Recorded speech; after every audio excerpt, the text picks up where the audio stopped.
Welcome back to the HGC Dignitas. It's continuing to prove why they are the best here in Europe. They are up 2-0 over our number 2 seed, Team Liquid. Caldor, can Team Liquid turn this around? I actually decided, and you're the first to hear about that, so okay. yeah, I decided that we're going to change the way that BlizzCon works this year. Yeah. We're only going to invite 2 teams. Okay. HGC and Dignitas. We're going to play a best of 42. Okay. And yeah, going to run that for like an entire week. That's how it goes. That'd be fun.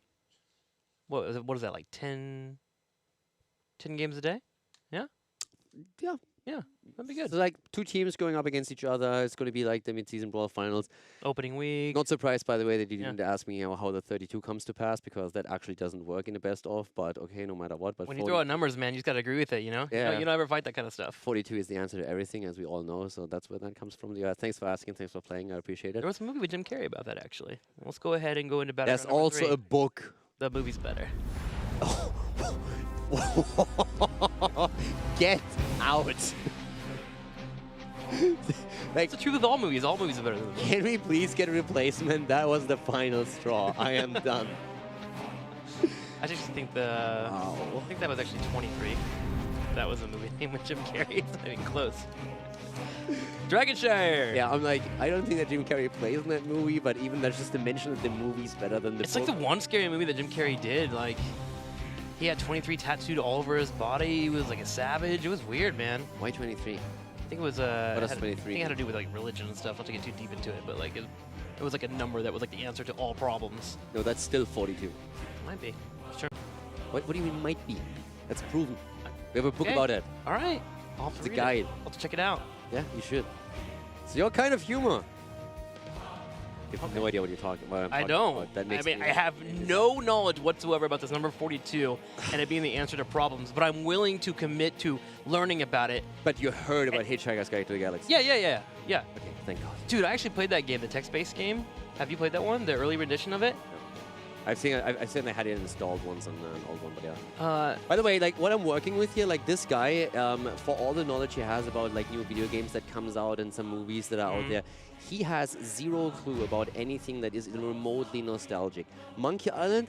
Never heard of that. Shawshank Redemption? Huh? What's Well, I watched that. That was a good movie. After really I pestered you for like a month or something. When I was a kid, man, my parents just didn't let me do things, man. I mean, it kind of explains why I'm why I am, right? Like, and then when you... Yeah, okay, that makes sense. You see, right? Like, going away from that. But even afterwards, you don't look at like the lists and see like, oh my God, this movie is the number 1 of every single list of great movies to watch. Maybe I should check it out. I'm still getting there. Like Indiana Jones, I've watched now. It's good. It was enjoyable. It reminded me of Tomb Raider, but I see the Red of October. You still have to watch that. That'll be next. Dead Poets Society is another one.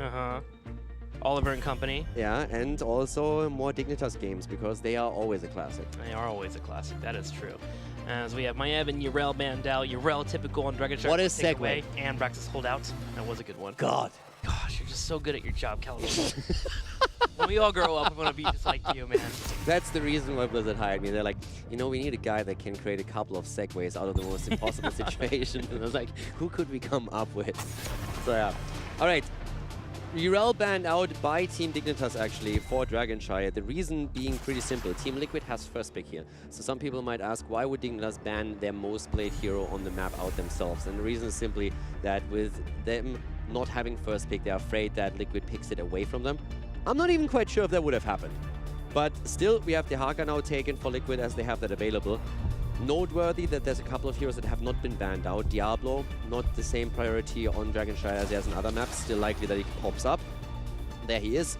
Medivh, another one that hasn't been banned out. We are still looking towards Deckard Cain. So, great opening for Dignitas, despite the fact that they banned out Yrel. But for the offlane, we still can have them with Blaze. I mean, speaking about a classic, Medivh Diablo was a composition that was played often towards the end of Phase 1, Part 2. Yep. Being able to have the ability for Diablo to go in and force a fight, have an out on any avenue they would like was always a fun one to watch. What? Team Liquid? They're bringing back the Abbott there as he'll come in as a second pick with Junkrat to follow up. I am excited. I want to see if Dignitas is following that up with... Actually, can they? So my thought process when I seen Abathar is immediately now that many teams are starting to play Vikings into Abathar, Asmodan into Abathar, any heroes that exploit his weaknesses quite heavily. That isn't necessarily something that you have to do, but we have seen the trend towards that a lot more. But Medivh is already picked, so I don't think that we're going to see any of these picks popping up for Team Dignitas. That would make the draft a little bit awkward on their part. So we're going to see most likely something very standard. But the Abathar pick alone already spices things up, and I really like that. The Haka Abathar can be so annoying when he digs on any lane and has a symbiote right away. It's really terrifying. Gives him a chance to also do well in the top lane too, especially without Urel being banned here. Diaka should be able to shut down that top lane. I'm actually kind of curious to see what Dignitas is going to rotate into. We've gotten a little bit more Malthael from Wubby lately, which is interesting because he's used to not really enjoy Malthael as much. He was pretty vocal about that. I'm surprised that Blaze isn't banned out. Phoenix will ban over Blaze. I mean, you want to deny some of the synergies that Phoenix offers with the heroes that Dignitas has. I get that. But I really expected them to go and try to ban out one of the offlane heroes. But Dignitas moving into Zeratul either way. God, if Wubby goes Abathar hunting, that would be fun. That would be fun. I doubt he'll be able to pull that off, though.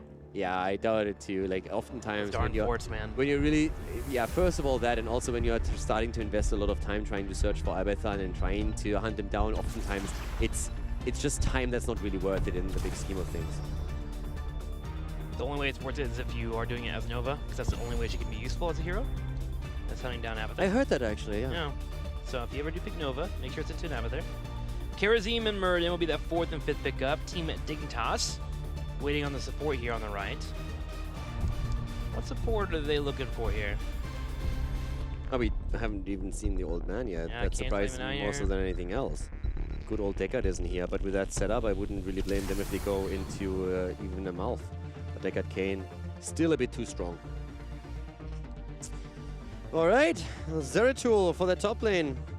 I mean, this top lane is going to be a nightmare no matter who you are, because you all already go up against, with Urel banned out against the Dehaka, which is fantastic here. Yeah. And there's an Abathar. You can't win that lane anyways. The only thing that you do is your opponent pushes it in, you soak the experience.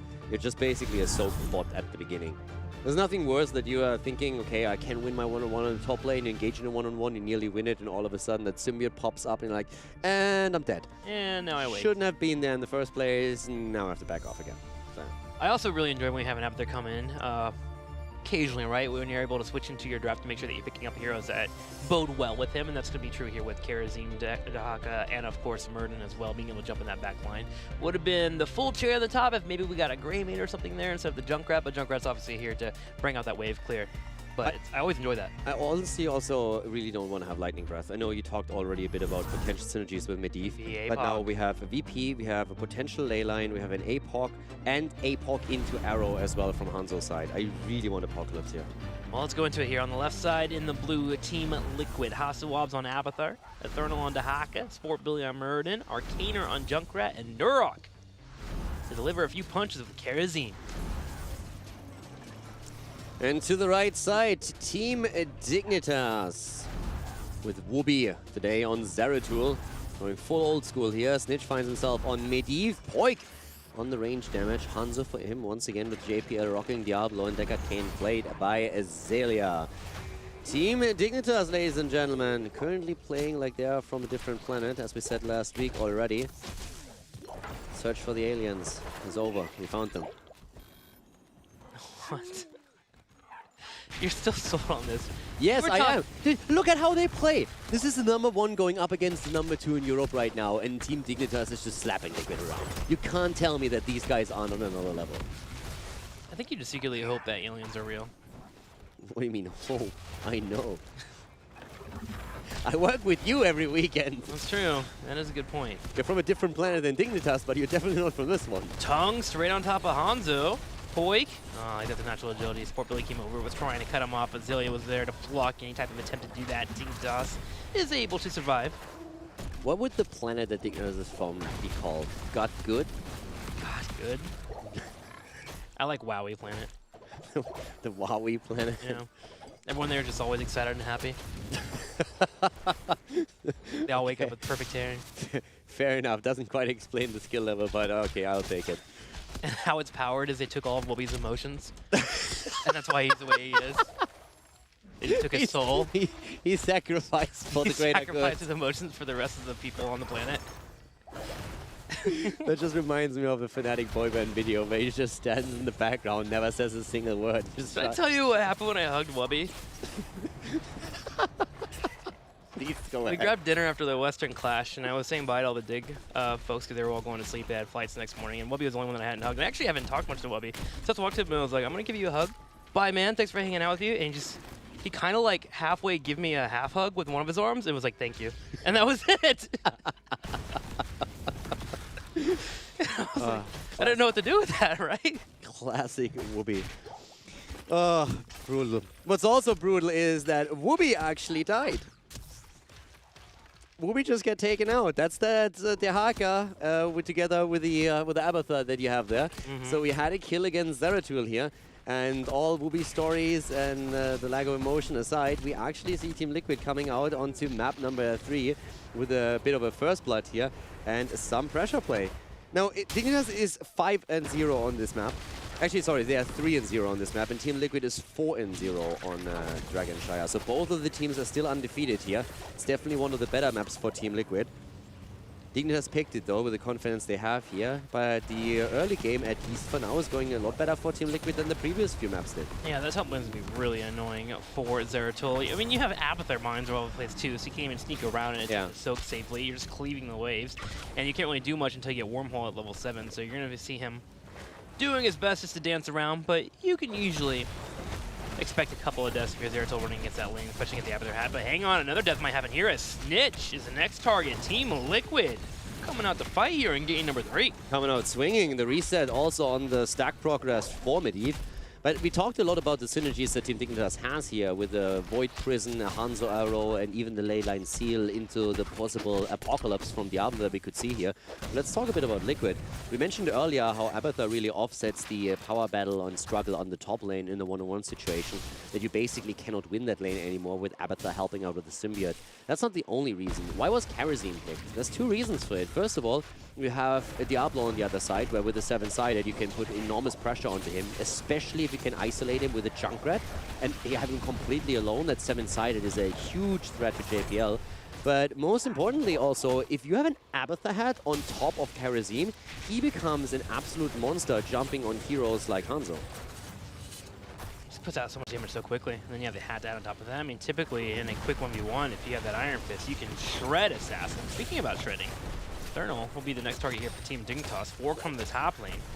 Thernal with the burrow, able to survive, even turns around for a nice little lick there on top of Diablo, while Poik has to handle the bottom lane. It has Arcaner and Sportbilly attempting to push him back.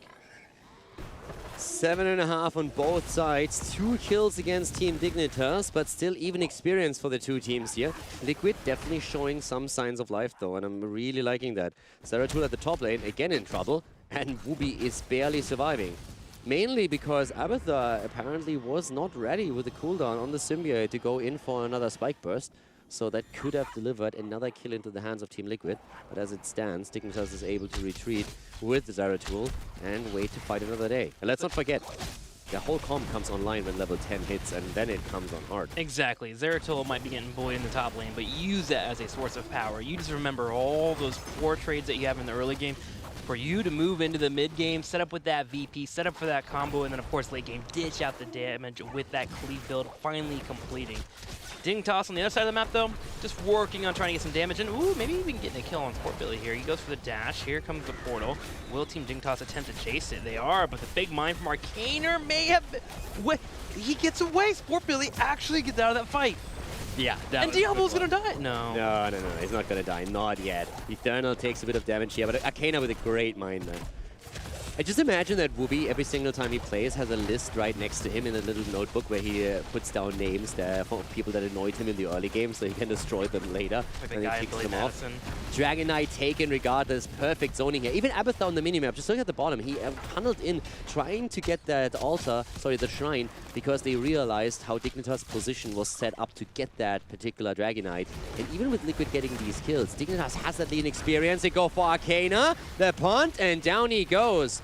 Medivh going for revenge with a really good kick here of the Dragon Knight initiating that kill.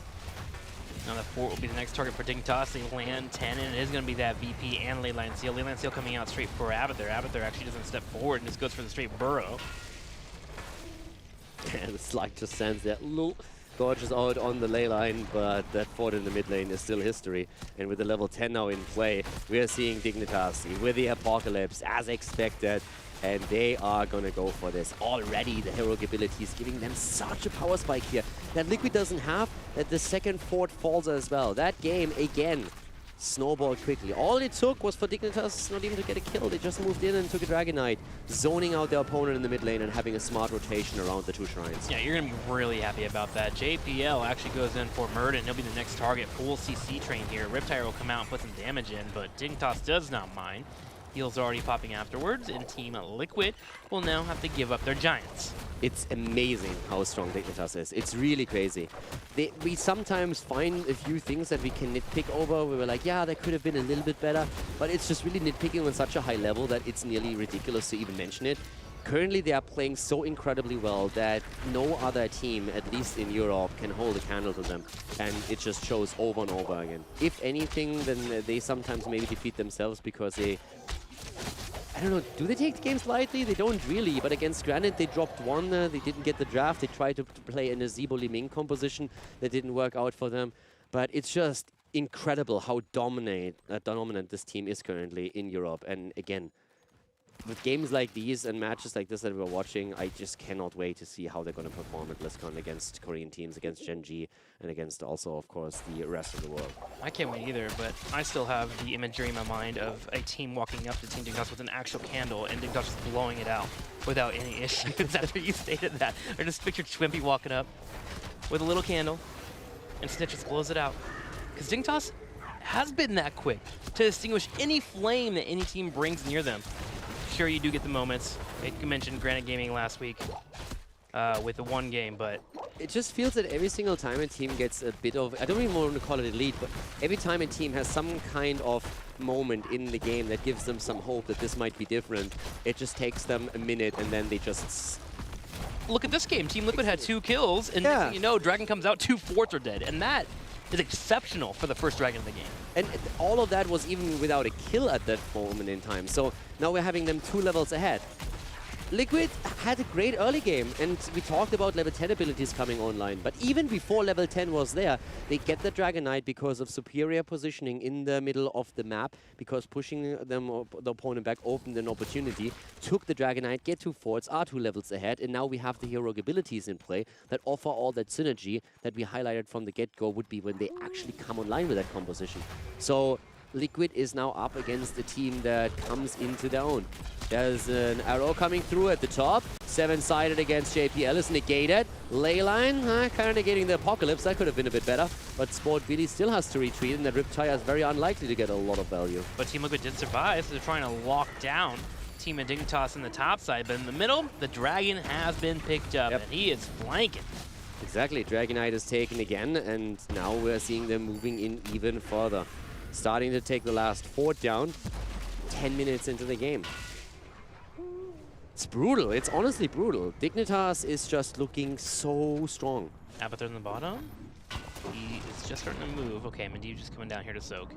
I mean, it's really amazing to me. This team has really found themselves. With all the roster changes that came in after the end of 2017, most of the teams had to readjust their lineup a little bit after the mid-season brawl. There were so many changes because the top 2 teams at the time, Dignitas and Fnatic, for the first time in more than a year, made changes to their roster. So you had a trickle-down effect where every team started to switch out players because, of course, the top teams can draw from any team they want. That creates space and other teams that need to be filled. And Dignitas just found the perfect team lineup, whereas any other team, Fnatic included, had to then reevaluate at the mid-season brawl. Okay, did that lineup really mesh as well as we were hoping for? Is it something where that we can solve with more practice and trying to mesh together better? Or do we actually have to make adjustments because certain role swaps didn't work out and certain players don't really mesh on a personality level with the team? So everyone is still trying, or has been trying, to find themselves and their identity as a team for a long time. And it has definitely improved and made Europe stronger going into Phase 2. But Dignitas, from the get-go, just having the perfect eye for who would work well with the team and getting the best players together is just now so far ahead that they can use that to their advantage in every game. We're seeing the results here. They are amazing. What's noteworthy about it, too, is they sustain it, right? Method comes in with their change. This is the roster they used to have in the past. They were able to have a couple of marks and keep moving forward, but right now they're running through a little bit of a small rut, right? Trying to figure out who they are, rediscover once again what they want to run as a niche. It's hard to sustain it for so long, but yeah, Dignitas has been able to pull that off. I mean, Team Liquid, I would argue, this team has been able to find that chemistry and that cohesion that they were looking for, but have even run into a couple of hiccups. I mean, the Western Clash being one of those. So again, just another statement to where Team Dignitas, and I guess what you would call even almost a legacy here with this roster. I mean, with Method, it's also one of those points where it simply feels that the third ban has started to hurt them. More so, it's not only the third ban, it's the combination of the third ban and the way that the meta shifted away from certain heroes that were staple for ADRD in particular, that it made him and the compositions that his team used to play around him a lot more vulnerable. So right now, Dignitas is definitely the team that profits the most from the situation here. And even though Europe as a whole region has grown, no one is as strong as this team that we are seeing with another level lead here. 2 kills against 2, but just running the show completely. And Liquid is throwing everything they have against them. Liquid is still holding on to the game, and they are hoping that they can, in the late game, maybe with the Dehaka as a global in the game, plus the Avatar composition, that is going to be the tool where they can still salvage this game and maybe pressure Team Dignitas. Yep, it only takes 1 kill here, and they definitely have the ability to do so, especially with Avatar hitting that 16, finishing up that Carapace build, Karazim as well, thinking about maybe even moving into that extra damage on level 16. Should be able to see that pop in, and of course the endless nades. So Team Liquid, while they have been hurting, they are hanging in there. 16's right around the corner for them. Be able to soak that up, and it comes at a really good time with these shrines being activated. Muradin will hold the middle lane until that 16 does connect for them. Snitch is currently sitting on 19 stacks for Medivh, so he has still not completed the quest talent. The same is also true for Muradin, who has 20 stacks accumulated on his Stormbolt quest, so 5 away from getting that cooldown reduction on the auto attacks and the Pierce. The Dragon Knight would go a long way for Liquid. They have 16 now, Cleansing Touch is available for them, so that's definitely going to help around Apocalypse plays in particular, and also the Arrow if Karazim can stay out of that. Another attendance Fort Billy, and nothing really shows itself. Junkrat jumping around the map in the bottom should be able to take down that shrine, so it's all about dancing here, trying to maybe catch Dignitas slipping. But who are you going to catch, right? Possibly Hanzo would be the main one you would look forward to, but you have to watch out for both the VP and the Leyline Seal. I think Liquid just simply has to go for a fight again, because I don't think playing that long game is something they can afford to do. They tried that in the previous games, it didn't really work out. Once the Dignitas has level 20, you have a very tough time to make any kind of play. So before that, that's when you have to really make your move, and they're already trying. Neuro going in with a Cleansing Touch, as we're seeing JPL aim for that engage. But at the top lane, we still have Eternal on Dehaka, just taking over control of one of the shrines. So Liquid is playing around Dignitas now. The question is simply, how long can you really do that? I mean, you have the global aspect. That's worth a lot. It gives you also the mobility on the map for later. But here comes again Muradin, and he is down. That arrow, not even needed, was aimed to secure the kill, but Muradin is already dead as the arrow is just on the way. Zera's already heading the top lane. This will be a third dragon for Dignitas if they can grab it. And considering what they did with the first couple of dragons, they can definitely take a keep here and maybe even think about looking towards the core. Dignitas coordination makes Muradin look like a squishy backliner. That's basically what happened here throughout those games. This is the 3rd game in a row where Muradin has been picked by Sport Billy. They really believe in that hero, and the sustain that Muradin has. I mean, just look at that build. Yeah. You have 3rd Wind, you're having the healing static synergy with your level 4, and the Stoneform to boot. And still, every time you're seeing these fights, Avatar or no Avatar, he pops Avatar, he goes into Stormform, and they still blow him up. They always find that CC chain, and it's perfectly executed, where Muradin is just stun locked. It's the same as if Billy would take his hands away from the keyboard. It's just like, oh guys, my hero doesn't work anymore, by the way, I can't move him. And then he just dies. It really makes him look like he's a squish, like, it makes him look like Murky, basically. It's just it's insta-death. Well, we'll see if Muradin can handle any more team fights, because they have about one more chance for 20 hits for Team Dignitas. Team Liquid steps up, and they start to defend against their key, but Dignitas, they want this infrastructure. There it goes. Catapult pressure in the bottom lane. Giants to help out, too. And they also land a little 20. And Wubby, he is looking for that VP, so Team Liquid is trying to stay split. 20 Storm Talons. The combo is fully online. All the cooldowns are ready. They can go for the Void Prison. They can go for the Apocalypse. The ley line is ready. APOC comes in. JPL makes the move. Again, they're going for the backline on Norok. And Norok goes down. Karazim eliminated. The ley line used against Arcana. The core already falling. Team Dignitas with another victory as 3-0 against the number 2 in the standings as Team Liquid goes down against the number 1 in EU. Dignitas showing why they are looking to be some of the favorites coming out of Europe as we head into a BlizzCon in a few weeks. A quick 3-0 over Team Liquid. And was there even a moment in this entire series that you felt like Team Liquid had a chance to break them? I mean, they got the 2 kills in the early game. That's one moment of doubt that you have. But then it was always with the mindset, wait until the combo is online on 10. But Dig didn't even need the combo on 10. They got the first Dragon Knight before that happened just because... And that's the funny thing. It wasn't because they won a team fight. It's because they moved better on the map. They simply took 2 temples, or 2 shrines, rotated very nicely into the middle of the lane, and then zoned out for the Dragon Knight to be taken. Exploited that Abathar doesn't have that extra body at that moment in time on the map.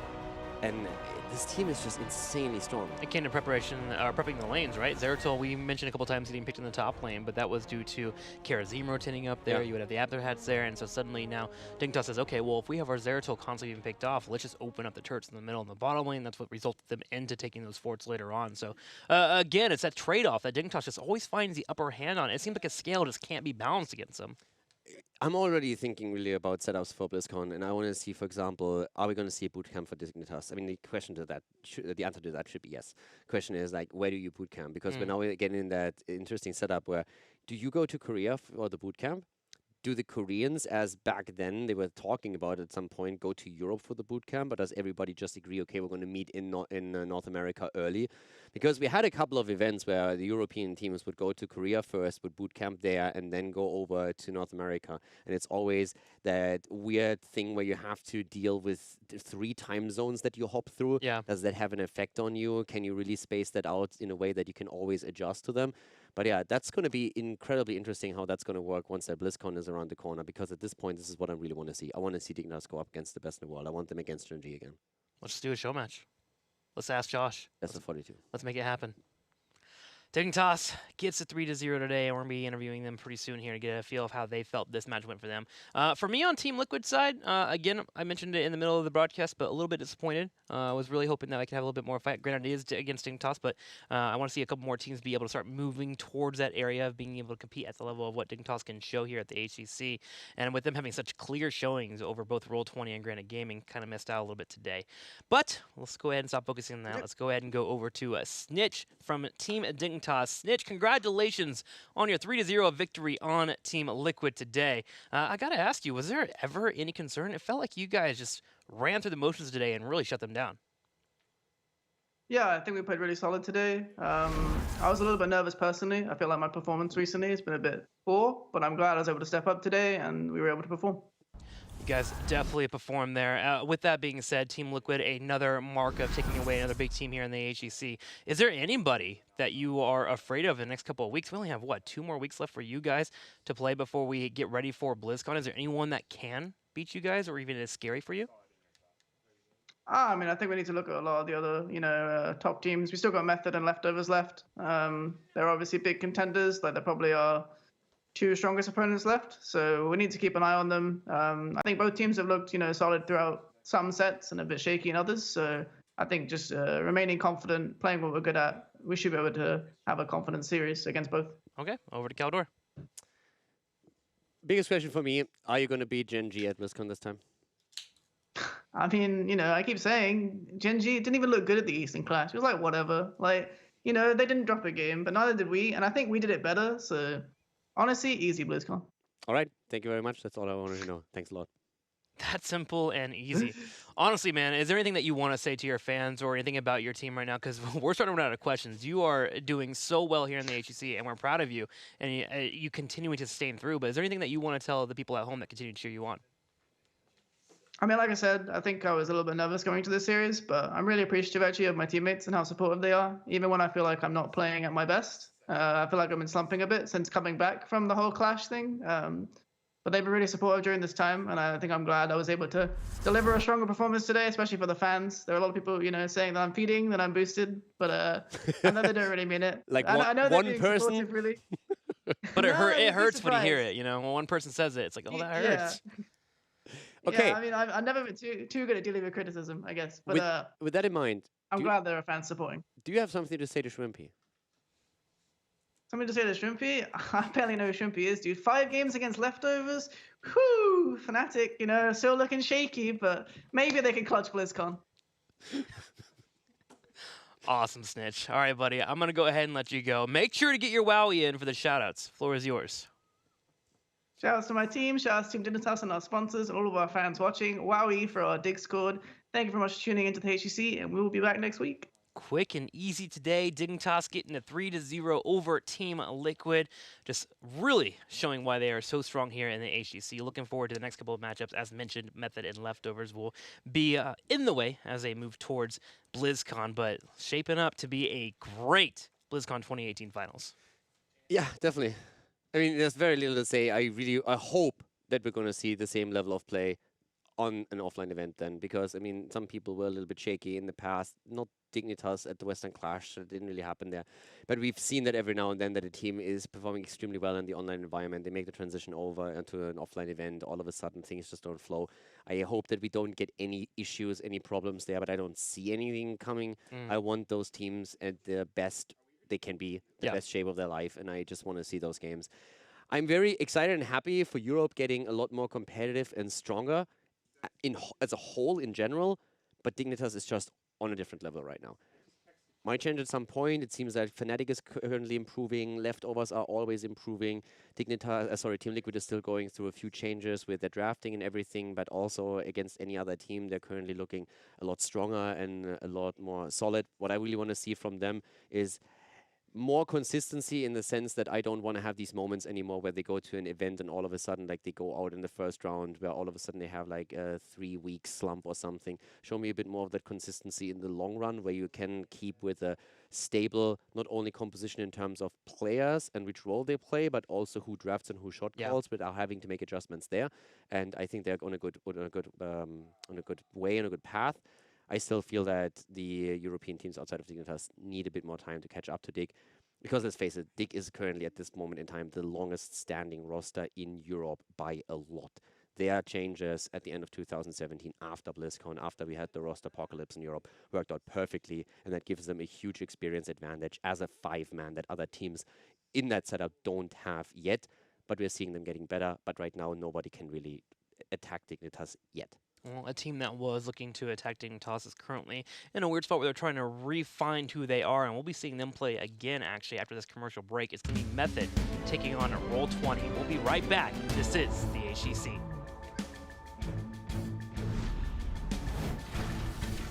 It's only going to get worse from here on out. It's not going to get any better. There's the attempt to go for Malthael, and they get it. There you go. Malthael goes down, but counter kills potentially. Bunker burned down as is. Billy gets out barely, but Blaze is not quite so lucky. He dies early, but that doesn't make a lot of sense either. Both of the teams will have 13. Oh, that's bad. That's again the setup here for Dignitas they were looking for earlier. The disc comes out, Muradin is dead, and guess what? Deckard Kane is a close second. The ground, the interrupts are there. Billy is dropping out of avatar form. Stay a while and listen, but very little follow-up, little to none. And they go again for the Dwarf, and without any avatar, he just can't survive through that. Down goes Billy. And now the containment disc is out, which would open up another kill for them, potentially. It has been the same plan over and over for Dignitas. Poke times already. I mean, the best way for Liquid to get back into this is win simply one fight and take a tribute, which would mean curse, and that might be the opening. The arrow, though, comes out. The tether is in, and down goes Der Haka, and he's not the only one. Nurok falls. Sport Billy got body blocked by the bunker, and then gets blown up as well. A good opening, but with that choke point just grouping everyone up, the arrow was absolute money, and then comes Maiev with the tethers. Here, while you have the level 20 advantage, you're trying to do something with this, and already they're starting to poke. In comes Snitch, the arrow, the connect, the follow-up with the jet propulsion. JPL needs to be careful, but it's a double kill right at the bat. Taking down 2, taking down 3, aiming for Nurok. And he, with the stay on my listen, buys himself a bit more time, but it's not enough to save him by a long shot. Down he goes.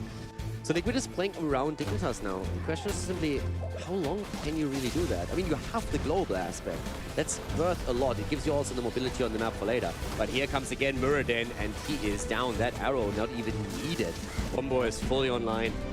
All the cooldowns are ready. They can go for the Void Prison. They can go for the Apocalypse. The ley line is ready. APOC comes in. JPL makes the move. Again, they're going for the backline on Norok. And Norok goes down. Karazim eliminated. The ley line used against Arcana. The core already falling. Team Dignitas with another victory as 3-0.